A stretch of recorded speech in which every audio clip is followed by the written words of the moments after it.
साथियों नमस्कार। स्वागत है आप सभी का अपना कंपटीशन क्रैकर चैनल में। फ्रेंड्स, आज के इस वीडियो में हम लोग बात करेंगे 7वें चरण के जितने भी अभ्यर्थी हैं इनके बारे में बात करेंगे। जो प्राइमरी से लेकर के सीनियर सेकेंडरी तक जो 7th फेज़ का वेट कर रहे हैं उनके लिए ये वीडियो अहम है। फ्रेंड्स, आपको बता दें कि आप सभी लोग जान रहे हैं कि नगर निकाय का चुनाव 10 और 20 अक्टूबर को होने वाला था, जो ये पूर्ण रूप से रद्द हो चुका है। लेकिन अब इस चुनाव को कराने में बहुत समय लगेगा, क्योंकि सरकार के द्वारा एक कमेटी का गठन किया जाएगा और कमेटी के गठन के बाद रिपोर्ट तैयार किया जाएगा और रिपोर्ट तैयार करने के बाद उसे पेश करना पड़ेगा, तब जा कर के ये जो है चुनाव अब आगे बढ़ पाएगा। हालांकि अभी कुछ पेपर में न्यूज़ जो है छपे हुए हैं इससे संबंधित, उससे हम आपको पहले रूबरू करा दें, उसके बाद पुनः फिर इस पर विश्लेषण करेंगे। आप देख सकते हैं आपके सामने ये पेपर का कटिंग है और यहाँ लिखा गया है बिहार में आरक्षण बहाल होने के बाद ही नगरपालिका के चुनाव होंगे। आप देख सकते हैं अब आरक्षण जब बहाल होगा तभी नगरपालिका का चुनाव होगा। आप समझ लीजिए कि ये लंबा प्रक्रिया हो गया, अब इसमें डाउट नहीं है। जब ये लंबा प्रक्रिया हो गया तो इस बीच हम सभी की अपनी बहाली प्रक्रिया का मांग उठानी चाहिए, क्योंकि इस बीच हम लोगों के लिए कोई आड़ंगा नहीं है और ये बहाली संपन्न हो सके। इसे पढ़ते हैं।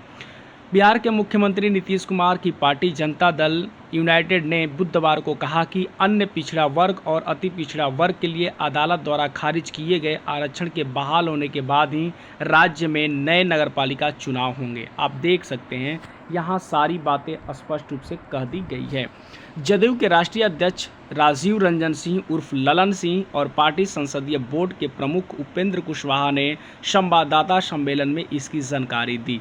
इससे एक दिन पहले पटना उच्च न्यायालय ने अपने फैसले में आरक्षण को अवैध घोषित कर दिया था तथा राज्य निर्वाचन आयोग को सभी आरक्षित सीटों को सामान्य श्रेणी के रूप में पुनः अधिसूचित किए जाने के बाद ही प्रदेश में स्थानीय निकाय चुनाव कराने का आदेश दिया था। राज्य निर्वाचन आयोग ने अदालत के आदेश के बाद 2 चरणों में 10 और 20 अक्टूबर को होने वाले चुनाव को यह कहते हुए टाल दिया कि नई तारीखों की घोषणा उचित समय पर की जाएगी। आप देख सकते हैं नई तारीखों की घोषणा उचित समय पर की जाएगी। आप देख लीजिए ये सारी बातें, यानी इसमें लंबी अब प्रक्रिया हो गई है।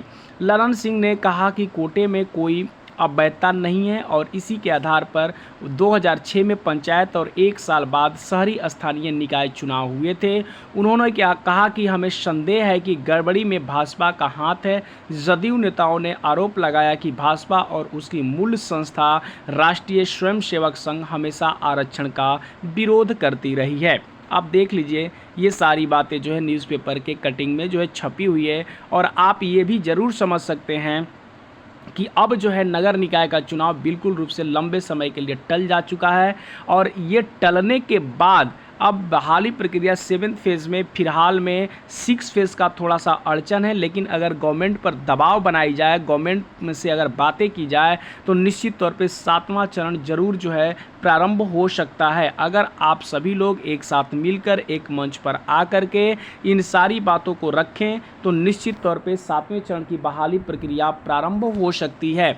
यानी अब समझिए कि ये नगर निकाय का चुनाव समझिए होली के बाद ही संपन्न होगा। उससे पहले जो है कोई जो है आधार नहीं दिख रहा है कि नगर निकाय का चुनाव कराई जा सके। इसलिए आप सभी बंधुओं से रिक्वेस्ट है कि आप सभी लोग जो है सचिवालय जाएं और बहाली प्रक्रिया का खुलाने के लिए दबाव बनाएं। मेरी नज़रें हर चीज़ों पर बनी हुई है, जैसे जैसे हमें न्यूज़ मिलेगा आपको देते रहेंगे। धन्यवाद।